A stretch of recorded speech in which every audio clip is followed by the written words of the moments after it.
The Pittsburgh Penguins became the first NHL team in the salary cap era to score 11 goals in one game. Hunter Hodies of Locked On Penguins is here to talk about that and all things Pittsburgh Penguins.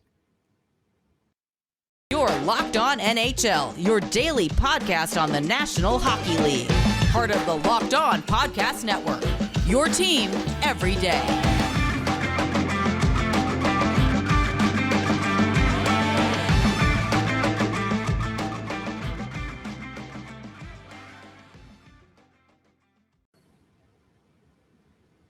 And welcome back to the Monday edition of the Locked On NHL podcast. And thank you for making Locked On NHL your first listen every day. We are free and available on all platforms. My pleasure to welcome back to the show Hunter Hodies of Locked On Penguins. And Hunter, we got you for a very happy occasion for your team. Not every day that a team scores 11 goals in one game. We did mention it's the first time since the introduction of the salary cap that's happened. What did that game and that kind of performance mean for the Pittsburgh Penguins? They needed it badly, Gil. The Penguins have not been good their last couple of games. A little bit of a dry spell, to say the least. They got absolutely embarrassed by the New York Rangers on Friday night in Madison Square Garden of potentially a playoff preview between the two teams. Just had a really bad first 5 to 6 minute stretch where they gave up 3 goals. Couldn't recover. The power play was really bad. They also found out about 2 hours before the game that Evgeni Malkin was not going to play. They didn't have an extra forward that could get there in time. Now you're playing with 11 forwards and 7 defensemen. That's just with such little time to prepare. There's nothing you can do. And when you make the Penguins angry like they were coming into this game, a team's going to pay the price. And obviously, I didn't expect them to score 11 goals and to be the first time in the cap era. Honestly, it's the first time since 2003 that a team in the NHL has scored 11 goals in one game. Funny enough, I think that was the Washington Capitals from what Dom Lucian of The Athletic tweeted out. But the Penguins, the underlying numbers, they were all right today. It was just that they were actually finishing their chances at a very high level, and Detroit's goaltending was not good. But they badly needed a performance like this coming off those last couple of games. They've been mostly really good, ever since that, bad November. They took it to a new level to I think remind some people around the league that, hey, the Penguins are still one of the best teams in the league, and they can do some damage whenever. Big game, obviously, for Evgeni Malkin, 3 goals and an assist. How important it is for him. I mean, you say you told us he missed Friday's game. He looked healthy on Sunday, that's for sure. Yeah, I think he had the stomach bug. I think he's the second or third player that's been sick with that the last couple of weeks. I guess it's just going around the room or something like that. But he was good for today, and boy, was he outstanding. You touched on it, 4-point game. He's almost at 20 goals, and he's barely even played half a season. I didn't think he would get to 20 by only starting in basically January. But he's been one of the best players in the league this year. His assist tonight, actually, that he had, ties Sergei Fedorov for the most assists by any Russian-born player in NHL history. So he'll be passing that either the next game or sometime this week. So he'll have at least one record there among all NHL Russian players. But he's been great since his return. I can't say enough about him. There's always those weird people that say they can't win with him and they play better without him and blah, blah, blah, blah, blah. I don't really pay attention to those people, but ever since he's been playing, the power play has been much better.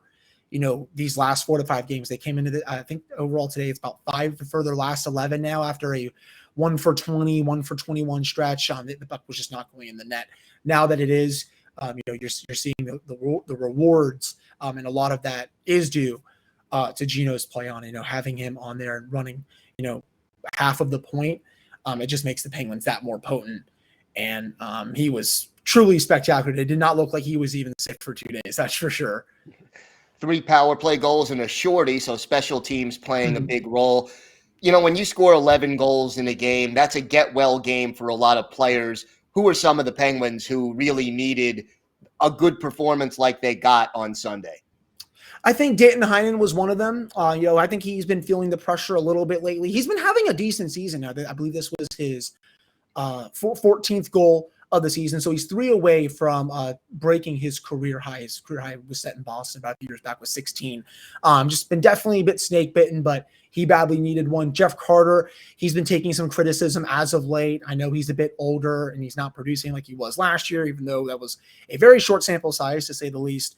He was starting to look more like an old man, compared to where he was earlier in his career, earlier in his Penguins tenure. But these last couple of games, he has scored a goal, and he scored the Penguins shorthanded goal tonight. This was the first Penguins shorthanded goal against the Red Wings since Tom Kuhnhackl in 2017. So that's a nice little fun fact there. But he was badly just needed for another game. And also, I'll say this, even though he probably shouldn't needed another good start, but Tristan Jarry, was not really that good at Madison Square Garden. Probably had his worst start of the season. That's saying a lot because he's been that freaking good. But he was just spectacular tonight for the Penguins when he needed to be. And, all the eyes are going to be on him in about 4.5 to 5 weeks now in the playoff start. He's had one heck of a season. And if he can continue this in the playoffs, I think the Penguins are definitely going to be hard to beat. Teddy Bluger, I think he's showcasing why he's one of the best penalty killers in the league.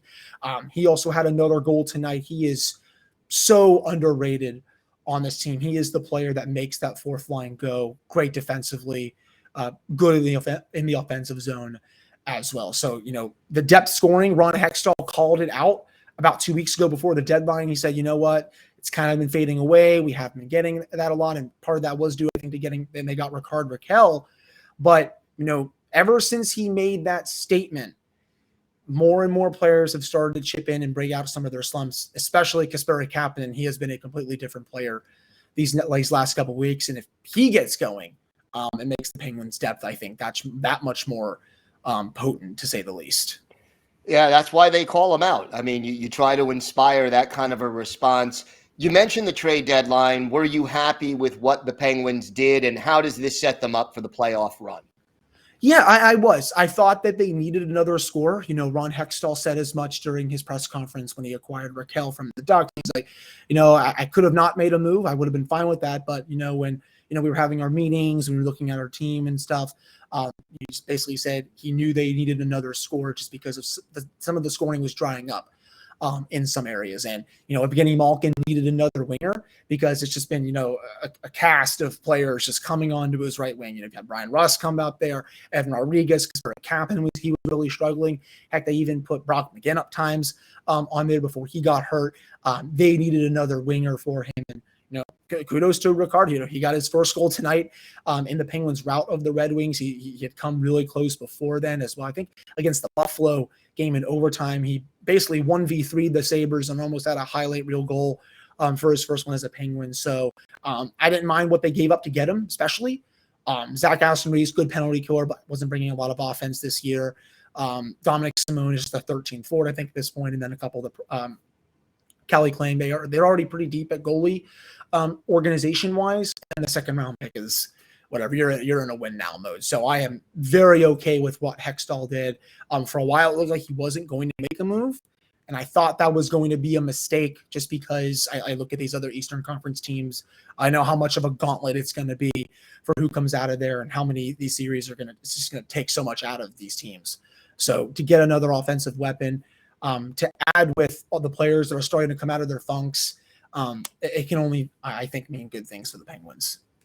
Hunter, why don't you tell our viewers and our listeners where they could find the podcast and where they could find you on social media? Yeah, so you can find the Locked On Penguins podcast on Apple, Spotify, and YouTube. We're actually almost to 150 subscribers on the YouTube channel as I make my push to 200. That's my new short-term goal before, we have bigger aspirations, of course. And then you can follow me on Twitter at Hunter Hodies. The show's Twitter is at LO_Penguins.